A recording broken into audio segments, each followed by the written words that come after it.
Hello and welcome to Talking Automotive with Mark and John. My name is John Sinclair and my co-host Mark Padavestra. Hi John, today we've got a very interesting speaker, Sean Mackenzie. Sean conducts corporate events and mainly focuses in the automotive space, but also does other industries. Sean outlines the key differences pre and post-COVID in auto events and also what makes a good event. It also talks about how to engage your audience, ensure you're on message and on brand, and that you have outcomes as a result of the event that are KPIs with return on investment. So Sean also looks into the future and where he thinks the whole industry is going to go.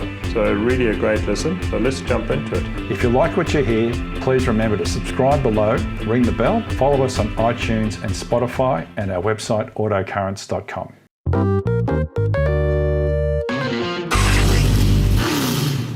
With 30 years' experience in auto logistics and state-of-the-art locations in 5 major Australian cities, Precar Fleet Services is an independent division of Precar Services, offering specialty fleet fit-outs for commercial applications ranging from simple tray and tow bar fitments to fully bespoke service body and accessory installation. With quality-assured safety, compliance and standardisation of vehicle builds, Precar Fleet Services are a premier all-in-one solutions provider for commercial vehicle fleet operators, leasing companies, and original equipment manufacturers. For further information on how Precar Fleet Services can assist in solving your commercial vehicle fit-out needs, please visit precar.com.au and click on the link to Fleet Services.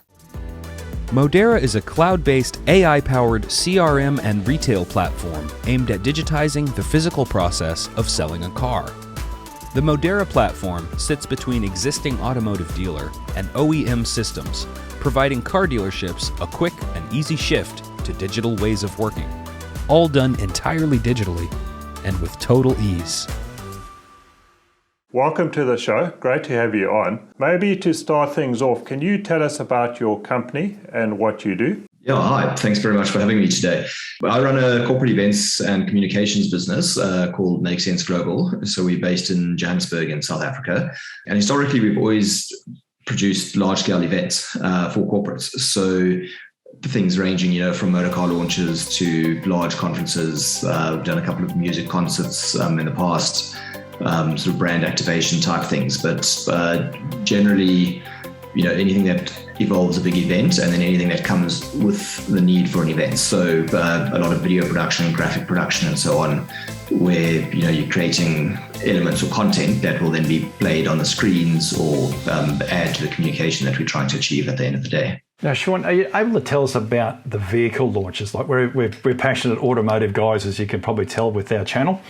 So we want to know about the vehicle launches and how these have changed over the years. Yeah, so it's been quite interesting to see how it has gone. I started in the industry in 2004, so it's been about 17, 18 years now that I've been involved. And the main thing is that the budgets in South Africa specifically have just been completely sort of reduced over time. So when I first started, the budgets that we used to get for an event in 2004 were actually more than the budgets are now in 2022. So obviously with that, there's been a sort of large reduction in terms of the type of events or what you can actually do. Back when we started, events were generally a big event. So we had quite a few hundred people would come through at one time. And depending on what the vehicle was, it was more of like a big event, a big show, where the vehicle would obviously be built into the show one way or another and become the hero of the show. But there would be a lot more to it. Whereas in more recent years, it's got a lot smaller. So to give you some examples, some of the events that we did back sort of in the early 2000s or mid 2000s were things like we took, on 2 different occasions, we actually took over a complete derelict building, one called Turbine Hall in Johannesburg CBD. And it had relevance to the brand and all that. And it was, basically had to blow out windows. We had to completely rehaul the building to actually make the event safe because there were big sort of potholes in the floor. There was areas that weren't safe for people to go. And the client actually paid for us to do that. And likewise, we did another one where we took the old Colton Hotel over, which used to be back in the 70s in Joburg, before my time, but apparently it used to be the place to be seen and the place to go. The vehicle that we were launching there was a sort of iconic vehicle that had 7 stages of its life journey, I suppose, and this was the 7th iteration of it. So we actually took the guys through a journey, and what it meant is having to revamp floors and the elevators and all sorts of stuff in this Colton Hotel and re-shop fit it and things like that, and then take the guests on a journey up the different levels, which represented different years, until they ended up on the top. And, on that one, the creative concept was fly the vehicle in through the roof, with a helicopter, so that the reveal was up on the top roof deck. So there's a lot of, big events and things like that used to happen. And I think just by virtue of the amount of money that had to go into it, just to create this unique once in a lifetime venue, we spent a lot of time and a lot of effort creating, bespoke venues effectively. Whereas obviously in more recent days, there's not budget to do that. So you go into an existing venue, is potentially not as exciting because it's something that you may have been at, a year before for something else. So it's not like this entirely new, unique experience. That's the main sort of change over time. And I think, if I have to wonder why it's gone there, I have to surmise on that. But I think obviously companies have maybe been a little bit more focused on the return on investment. So back in the day, while it was a great experience and everyone would go through to the launch, it would be a huge talking point, and there would be massive amounts of food and song and dance and the whole big Vegas type show around what we used to do. But it didn't really do anything to sell the motor cars. Effectively, it would create talkability at the next braai or barbecue that you went to. People would say, this was amazing. But again, at the end of the day, it didn't necessarily convert sales. And I think what we found with events as a whole over sort of the time that I've been doing it is there's been a lot more focus on return on investment for the clients at the end of the day to say, okay, we're going to be putting this money into it, but how are we actually going to achieve our objectives? Is it going to convert into vehicle sales, or is it going to convert into like a big team building experience where our staff are going to be more motivated and so on, and being quite strict in terms of what the cost per head will actually be. So that's the main change that I've noticed over time. What we find these days is we do much smaller groups. Obviously, this was starting to be a case prior to COVID, and now, especially since COVID, we can't have big groups coming together. But what we found is you do a lot of small multi-day events. So you run it over 7 days, for instance, and then you have 5 sessions a day, and the people come through, they're there for maybe an hour. So the event itself is just very repetitive for the guys working on it. But for the guests, they come, they see the vehicle, they get to drive it, kick the tires, and then they leave.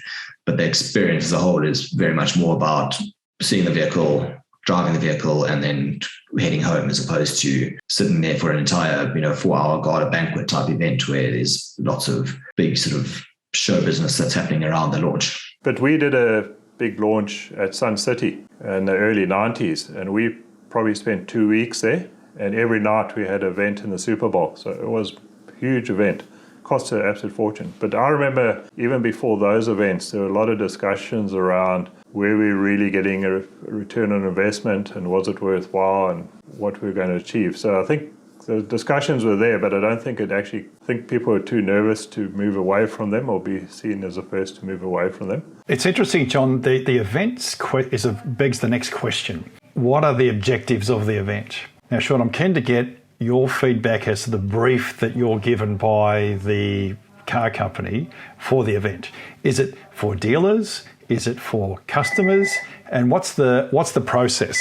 I'm just keen to get an understanding of that. Process-wise, it's generally, it's dependent on the event and depending on what the brief, it does tend to change quite a lot. But for motor car launches, for instance, it's generally largely split between all of it. So you have a large existing client base where they may have the previous model and you've got their database. So you want to get them to come through in the hope that they'll then trade in their previous version and upgrade to the latest version. A lot of conquest clients, so people that are maybe driving the opposition product, and they then, you want to try and get them and convert them from that brand to your brand. And also the dealer network. Dealer network always actually ends up playing a part in it. So, you want to bring them through, you want to inspire them about the new vehicles, you want to make them feel part of it so that they get to experience it as well, and they get to understand what the guests are coming through for. So we generally do a dealer day. very often, in these days, actually interesting to merge costs and stuff like that as you end up doing your dealer conference at the event. So we end up having an extra day where the event infrastructure is already set up. We've already got all of that. And then they do a big conference with all the staff, all the head office staff, all the dealer staff that come through. And then they merge that across, so they're actually morphing the two budgets that they would have had set up separately to come through into one bigger budget. And then they get sort of extra bang for their buck effectively. But I mean, the reason for doing a motor car launch is obviously to introduce it to the market generally, to say, this is a new car, come through, check it out, and ultimately let's hopefully convert that into sales. And we do that, when the dealers come through, it's educate them on the car, show them what the differences are to the previous one, get them to really sort of experience it and be part of the brand. And then they can obviously speak to their clients from the dealerships, invite them through. The dealer staff will often come through to the event as well, so that they can, do that networking then and try and sort of convince the guys on a sale there and then. And, then often, just put the guys in the seats, because that's what the clients have always said in the motor industry anyway, is bums in seats. Generally, like we said, the big panache event doesn't necessarily sell the motor car. It's a great experience, but it doesn't actually do that much for brand perception or anything. Whereas once you actually put the person in the motor car, that's what's going to generally convert the sale. They get in and they're like, this is quite nice. And obviously, depending on what the motor car is, if you on the higher spectrum, you're going to do a better sale than on cheaper vehicles. And then the budgets are generally relative to the price of the vehicle as well, because for a more prestige vehicle, you'll end up having a higher budget to do it, as opposed to like the smaller sort of runaround type motor cars. And Sean, what are the big challenges of trying to do a vehicle launch? So vehicle launch is always logistically very, very tricky. So there's a lot of moving parts in it. So, I mean, any event has always got its challenges, as we know. With a vehicle launch, you've got to get a fleet of vehicles to a place. You've got to obviously select a venue that's going to be big enough to house the vehicles, where you can do the vehicle logistics, you can do the vehicle washing, all that type of stuff. You can line them up and have a big sort of wow factor when the guys walk out and see them all parked there together. You need to find a venue that can accommodate a motor car. So we've always had to, find this, and generally, you don't just want to go back to the normal convention center where every other events happen. The motor industry generally looks for new, innovative and interesting places to go. So with that, you've got to, your sort of range is relatively limited, because you've got to be able to either get the motor car in, and often it's maybe not on the first floor. So then you've got to either ramp it up the stairs, or you've got to crane it through a window and pull windows and things like that out. So just to get some vehicle into a venue is quite often a challenge in its own right. And then putting the whole thing together, you've got to do key management. You've got to know this key belongs to this vehicle. So you've got to have a whole team that's focusing on that. You've got to get the vehicles washed every sort of round. You bring them through, and you've got tight turnarounds generally. So you've got to make sure that get the vehicles refueled, all that type of stuff. And then make a smooth, interesting experience for the guests. So once you've got them there, obviously give them the food, give them the drink, do the presentation on the vehicle, and then send them out. And depending on how big your fleet is, very often you can't end up sending everyone in one go. So you then have to do a round robin, staggering it, making sure that there's something for the people that are left behind to do, so that they're not getting bored and irritable that they're waiting while the other vehicles go off. And then also, giving the guests the best drive opportunity that they can. You want to showcase the vehicle at its best. So you're wanting to make sure that if it's a 4x4 vehicle, you want to have it as a 4x4 course, for instance. If it's a sort of on-road vehicle, then you can, give them a good on-road drive. And obviously that comes with its own challenges, because you always find somebody will get the motor car, but you have to then plot out a map. Back in the early days, you had to then go and measure, and reset the odometers and then give them a map in the car. It's gotten a lot easier these days with GPSs in most of the motor cars. So you just program the GPS on a specific route, and then they follow that route. But obviously putting people out on the road is a risk. Very often, if it's a vehicle they're not familiar with or not that comfortable with, we've frequently had issues where the cars get damaged or there's an incident on the road. And then there's always that one guy at an event who will, completely ignore the route that you wanted to go, and he will go and visit his mom or his mates at work or something like that, and he'll just take the vehicle and disappear. And then you've got to try and track them and work out where this vehicle's gone. So you've always got to have trackers in the vehicles and so on. So there's a lot of sort of challenges and sort of curveballs that always come with any event. With motor vehicle events specifically as well, more often than not, the event is done outdoors, depending on what it is. So with that comes immense weather challenges, and Murphy's Law will always have it that you can have fantastic weather in the setup days until the actual event happens, and then you're going to have a hurricane pull in or, torrential rain. And then that often throws a whole lot of curveballs as well, where you've got to, make sure that you provision for that. So I think with any event, there's always challenges. But logistically, with a motorcar event, it just throws all that other aspect into it because of the actual vehicle management and the logistics around making sure that you've ticked it off and it actually runs smoothly. Now, Sean, what makes a good event? So what's the secret sauce, and what are the outcomes when you have one, you go, wow, that's a good event? So again, depending on what your objectives are at the end of the day, a good event is generally appealing to the emotion of the guests. And you really got to sort of tap onto all their senses effectively. So if you go to an event as a guest, you want to leave and you want to be talking about it, saying, wow, I had the most amazing experience. And I think that's obviously the ultimate goal, is to leave the guests impressed and wowed.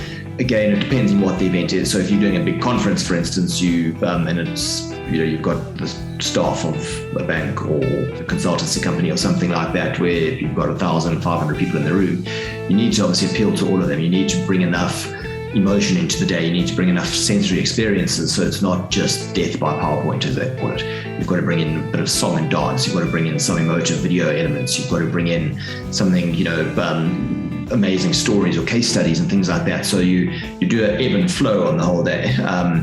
And generally when we create an event, something like that, we look at the overall running order of the day, and we then look to try and create some sort of peaks in the day where we know that this will be a high point, and then this presentation is definitely going to be dead boring, so that'll be a low point. So as soon as you do that, you have to structure your day around these points. So if you've got a deathly boring presentation, you want to give the guys a break afterwards and do a leg stretch and something like that, and then just re-inspire them again once you go back into the room and do like a 5-minute set of entertainment or something like that. And then obviously inspire the guests in the room. So working very closely with the executives and whatever the message is going to be, making sure that their presentations are interesting, making sure that the guys sitting in the room are informed, and you keep it relevant and keep it interesting to everybody that is sitting there, making them feel proud for the company or the organization that they work for, by bringing in stories that they may not know. Don't always tell them the same stuff that they've already heard, because then why would they be there? And with motorcar launches, again, or different kinds of events, again, it's creating that experience. We're very often in the events game, we try and create an experience that money can't buy, in a sense. So, and by that I mean it's something that you can't go and swipe your credit card on the weekend and go to a very similar type of thing. You want to create something that's unique. You want to create something that's bespoke, and you want to create something that's going to be an interesting talking point at the end of the day. So whatever you do from the creative delivery, focus very much on those aspects, and I think looking through these moments in time and saying, well, what is going to create talkability? What's going to make the person leave at the end of the day and talk about it to their family when they get home, talk about it to their work colleagues, because that extends then obviously the word of mouth in terms of what you're trying to achieve. And do you help the OEMs guide through that content? Because the OEM will have a brief, they will share their strategy and their ideas. Do you have input into their scripts? And is it best if they have a script, or is it better to have bullet points? What do you find works best? Yeah, so we have huge involvement in getting it to that point. We very often sit with the CEOs of companies, their chief operating officers, and all the guys in the executive office, and have long meetings with them. So we have to understand from our side, what is it that you're trying to achieve here? And that's the first point of call. Once we've got that, then they start giving us their content and we sit with them. So very often from our side, we have to sign NDAs, and it's quite sensitive information, which is just part of the business, because we get quite a lot of insight into the company's strategy, the way that they're doing things.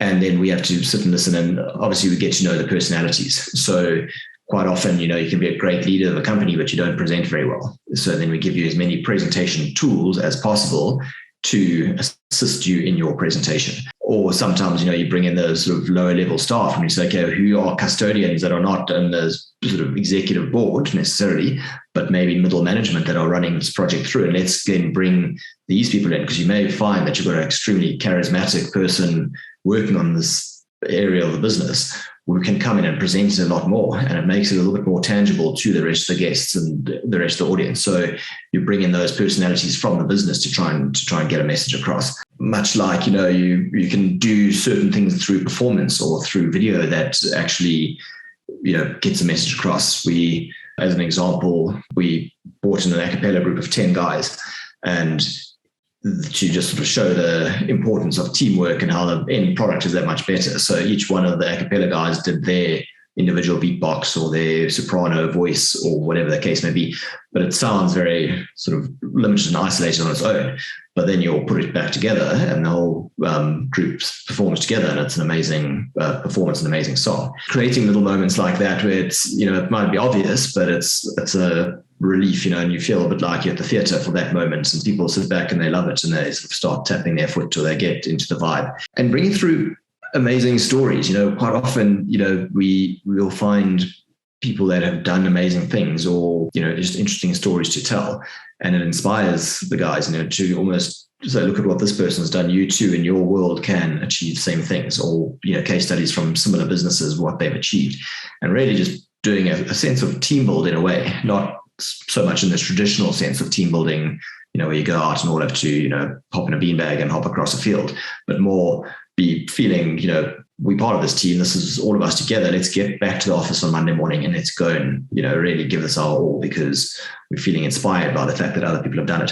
So I think that's achievement, in terms of, again, what the event is. If you are wanting to obviously do a motorcar launch, ultimately, I suppose, selling the vehicles, and looking at your return on investment, saying, we've done this launch now.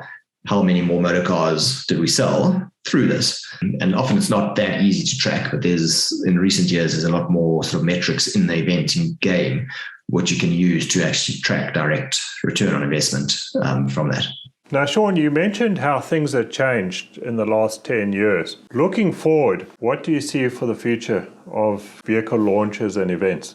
So from an event point of view of where it's going, I think it's a question that everyone in the events industry is asking. We're not too sure at this point in time.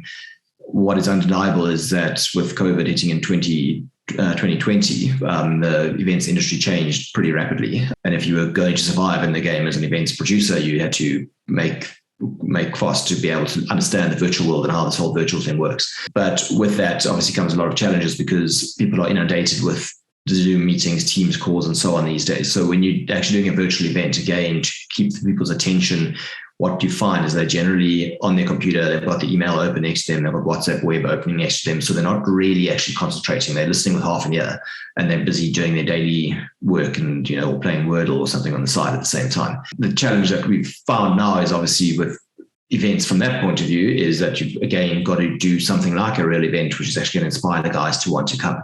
So we start finding where you create complete virtual environments, and we've seen one recently where there's an entire resort that's created, and the people go and you put them on a green screen, or the presenters in a green screen studio, and you drop them into this virtual environment, and it becomes a whole showbiz type thing, just to keep it visually interesting and stimulating for the guests that are watching on the other side. And by doing that, there's a differentiator to the normal Teams call that you spend the rest of your day on every day, just having chats and talks and listening to people drone on the other side. So again, ways to try and bring that. Obviously, on the flip side is, I think there's a massive hunger for people, and depending on the personality type, some people are loving this virtual thing because they don't have to leave their house. If they're quite introverted, that's the best thing that's ever happened to them. But equally so, on the other side of the coin, you've got people that are absolutely desperate to get out and have events again. So I think what we're going to find, all things going well, is the second half of this year, going sort of July onwards, I reckon we're going to start seeing a lot more physical events happening. But the physical events, I think, will still be smaller for a while. And I think the physical events are going to have a mandate to be hybrid. So join the event physically, or come in, and every event's going to have a virtual component to it as well. So That's I think where it's going to go. I think budgets and stuff will probably be small for a while. I think economies have taken quite a knock, and events and sort of marketing are often the things that get cut the first with these big companies when their budgets are tight. But equally so, I think, as I mentioned, there's this hunger for people to get out there and actually start doing sort of face-to-face interactions again. So you may find that there are a couple of companies want to go big and do a big sort of team meeting, a reuniting of the team effectively. And we are seeing interest in that with a couple of companies. But the future of events, I think, it's again, depending on what you're wanting to achieve, I think by and large, a lot of smaller events that used to happen will probably continue to be virtual. Companies enjoy it because it's a lot cheaper. Well, I say it's a lot cheaper. It's not always cheaper, but depending on what you do, if you're not feeding the guys and having to accommodate them and all that, there's a lot of money saved on the bigger project budget. But, you will have to spend a lot of money on content production, potentially more so for a virtual event than you'd have to do on a normal in-person event, simply because you've got to go that extra mile to keep the guys engaged and to actually get the interest while you're competing with their emails, while you're competing with a whole lot of other things that's happening in their office. Obviously from motorcar launches and stuff, it's been quite interesting because even during the COVID times, we've done a few motorcar launches where you do it virtually, and what can be quite nice is you're able to then obviously showcase, you really zoom in on certain aspects and things like that, and graphically produce aspects that would be of interest to the audience, and then get a big personality that will present it. So you create a launch that's almost like an episode of Top Gear, where people are interested in, what's going on the content wise, and they obviously want to log in for half an hour, 45 minutes to see the vehicle launch. But that's also a key point, is you've got to keep these things short. The days of doing a full day conference where you used to go to the local convention center has sort of died out effectively, especially in the virtual world. And we now, if we do a conference, for instance, we will keep it to a maximum of 2 hours per day, and we may roll it out over 3 or 4 mornings, so we still get through the full amount of content that they want. But you're not expecting somebody to sit and stare at their computer all day, because you'll just lose the audience. After the first 2 hours, they're gone. And I think anything that you try and do thereafter is probably just wasting money. So I think there's a lot of challenges obviously in the eventing game, and a lot of unknowns of where it's going to go. But I don't think that it's necessarily going to ever go back to where it was. And another trend that we noticed ahead of COVID even was, again, downsizing the size, like we've said earlier, of these big conferences, and actually making them more specific to certain interest groups. So as opposed to doing 1,500 people in a big venue, you actually start doing a conference for 100 people, or 150, 200 people, which is more tailor-made to them and their interest groups. Because when you're trying to target interest of 1,500 people, there's a lot of sessions within the day that's not relevant to them. And those people end up getting lost, and you don't actually end up honing in on what would be of interest to them or their division at the company. And that seemed to be quite a big trend already, is a lot more conferences, but a lot smaller ones that are very content specific, as opposed to fewer big manager conferences or leadership conferences where you've just got a huge venue full of people and you're just sort of giving a very high level address to all the points and not really deep diving into anything specifically. Now, Sean, another one, you talk about car launches. There's a new brand that's been launching globally. And I understand you had a very successful launch of the new Ineos Grenadier. I'm keen to get your insights as to how you launched that in Africa. So it's a fascinating product, actually, and I've thoroughly enjoyed working on it. So the concept was quite different. It certainly wasn't our concept. So we effectively executed on a concept that was given to us from the UK, from the Ineos's main agency in the UK. What they did is it's a prototype tour, and they were sending it to all the regions around the country, or around the world at least, where they were obviously going to be selling this vehicle into the market.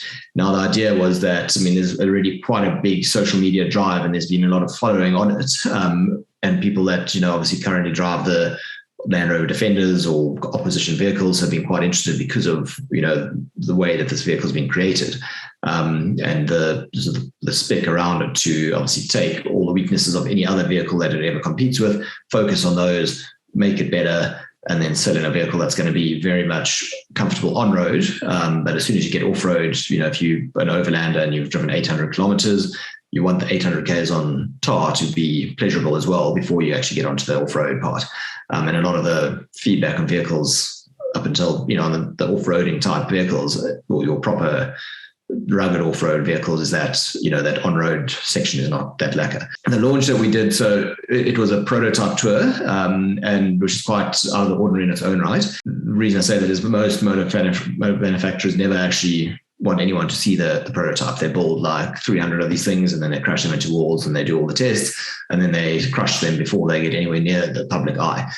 On these ones, the idea was obviously from a marketing point of view is to already start building a brand following early on. So to take these vehicles, they still had 3D printed dashboards, they didn't have all the buttons and things like that, but it gave you a good sense of how big the vehicle was going to be, how the engine performed. So the engines were pretty much finalized, and then just sort of the layout and things like that of what was happening. But the prototype tour was to say, look, these vehicles are still in production. We haven't finalized everything yet. So join us on the journey. Give us your feedback now. Hop into this vehicle. We'll take you for a drive. We weren't allowed to let the guests drive because they prototype vehicles and all sorts of insurances and things. But we could take them for a drive in it, kick the tires, have a look at things and give us your feedback. And we'll send that feedback back to the plant overseas and, what your feedback might or may be taken into account. And it could obviously influence the final mold of what we do on this thing or the final build. The launch was great from that point of view because it effectively was, just creating like a whole new perception around it and then getting people involved in the journey en route to building this vehicle. So we took it around in South Africa. We took it around the country to the 3 major cities, to Joburg, Durban and Cape Town, and invited guests to come there. And again, it was a small session. So we had to do 5 sessions a day where we only invited maximum of 20 people per session. And it was just a sort of step and repeat. We did the same thing over and over every day for 7 days in Johannesburg, 5 days, 6 days in Cape Town, and then 3 days in in Durban. Your company Makes Sense Global. Do you operate just in South Africa or do you operate on a global basis? Because your cost structures in South Africa must be pretty cost competitive. Yeah, so look, we've delivered a number of projects offshore. We're based out of South Africa. Generally, we find that the offshore projects that we've delivered are through South African-based multinationals. We've done quite a few banking things offshore. We've done with the motor industry. We've taken things to Mauritius, to a couple of islands, depending on where it goes. And historically, we've actually delivered stuff through the US. We've delivered in China, throughout Europe, in the UK, and so on. So we absolutely do, and we do have a couple of clients that we service in the UK at the moment, and into Europe. But very often they are more based from here. So we've got the contact, or it's clients that used to work in South Africa and have now moved overseas and are now operating out of the European country, and they bring us in. What they do find is it is a lot more cost effective for them to come to South Africa. So especially if it's video production or anything like that, they can send the brief through to us. The world being what it is these days, we can do a lot of shooting or interview stuff and then produce the final video for them here, obviously quoting it in rand terms, and then relative to what they would pay for the same thing in the UK or in Europe, they're getting it for a substantially discounted price relatively based on the exchange rates. We've worked all over the show, and then we do get involved. We've delivered a number of conferences offshore as well, many awards, banquets and events and things like that. Again, all mainly for South African-based companies that have got offices internationally. But likewise, we very capable of delivering things or doing set designs. A big aspect of the business that we used to do, and it slowed down in South Africa quite a lot, but was motor car, if you did the motor shows. And, like you've got the Geneva Motor Show, used to have the Johannesburg Motor Show. We used to do all the stand setup and design and layouts for them. So we put the whole thing together and then you actually just get it built locally. But again, by virtue of us operating, as the core team in South Africa, it's more cost effective. And then your big fees just come in terms of the local build, because you're still then going to be paying locally to build your set, to build your stage, to build, those aspects. But a large portion of it will be the content creation, which is substantially cheaper to have it done down here.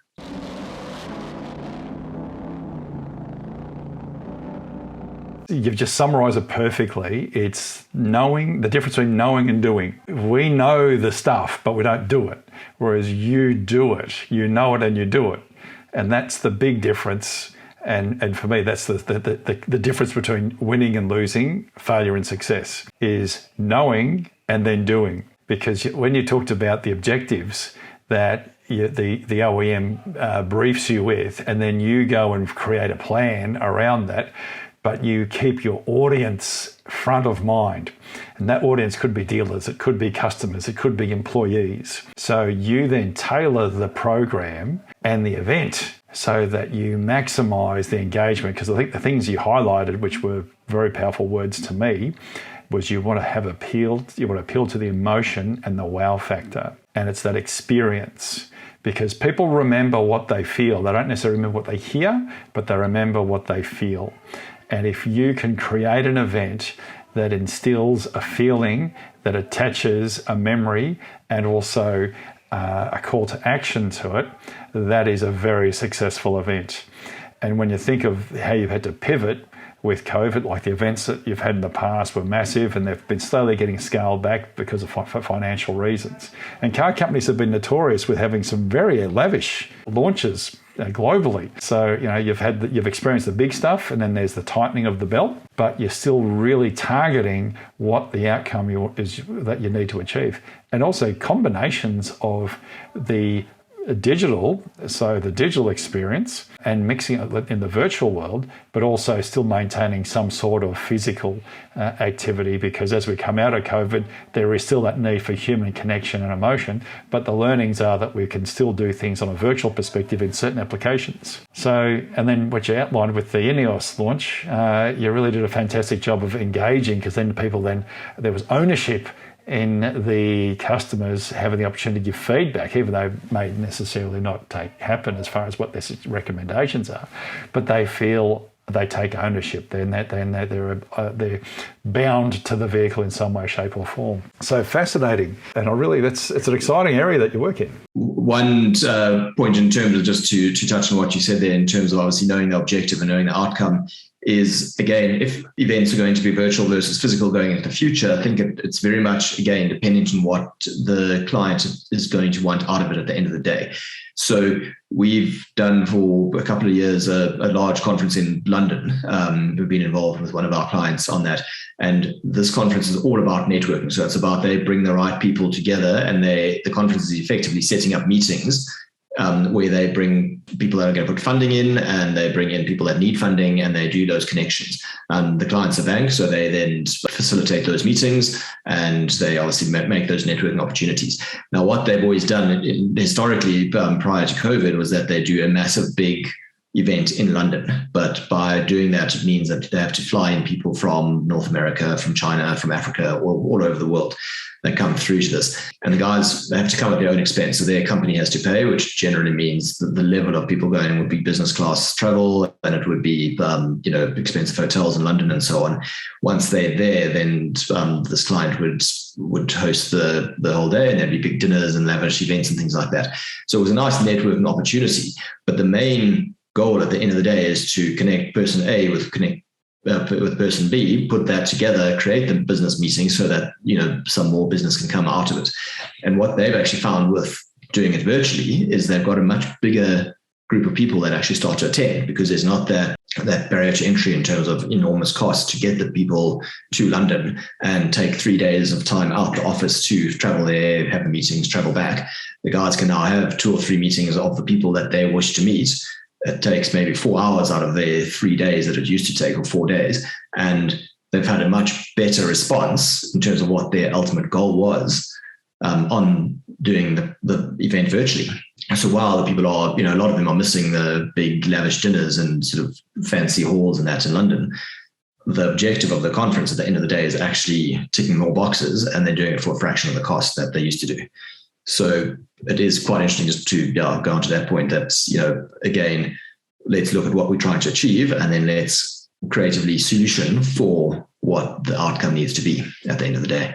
Thank you, Sean. It's been a refreshing discussion around, I think, a topic that most people don't know about and don't realise how much work goes in and how important events are when it comes to model launches or even just business plan or business meetings with dealers to get them on side. Again, it's quite interesting on that, and this is where the argument comes in of live versus virtual and going into the future is one of our clients in 2010 cut off, with budget cuts and after the 2008 crash, they effectively cut their event budgets completely.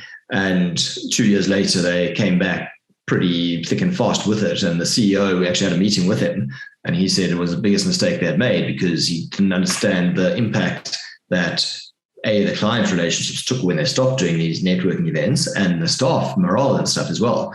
And he said that never again will they cut back, under his reign anyway, cut back radically like they did on that because, at the end of the day, they were pretty much, it had a huge impact in terms of their staff and in terms of their client relationships. So it does certainly have an impact. These events do have a sort of maybe non-tangible type of impact that people don't actually realize. Sean, thanks very much for a very interesting discussion. We really enjoyed it. So thank you for coming on the show. Perfect. No, thank you guys. Thanks for listening. Hopefully you got as much out of today's discussion with Sean Mackenzie as John and I did. Sean really covered off some fundamentals in launching vehicles, engaging the audience, and taking them on a journey that really made sure their emotions were connected with the messaging that the organisation wanted to give. If you enjoyed what you heard, ring the bell below and subscribe to our channel. You can also get our audio on iTunes and Spotify, and you can follow us on our website, autocurrents.com. Thanks for listening.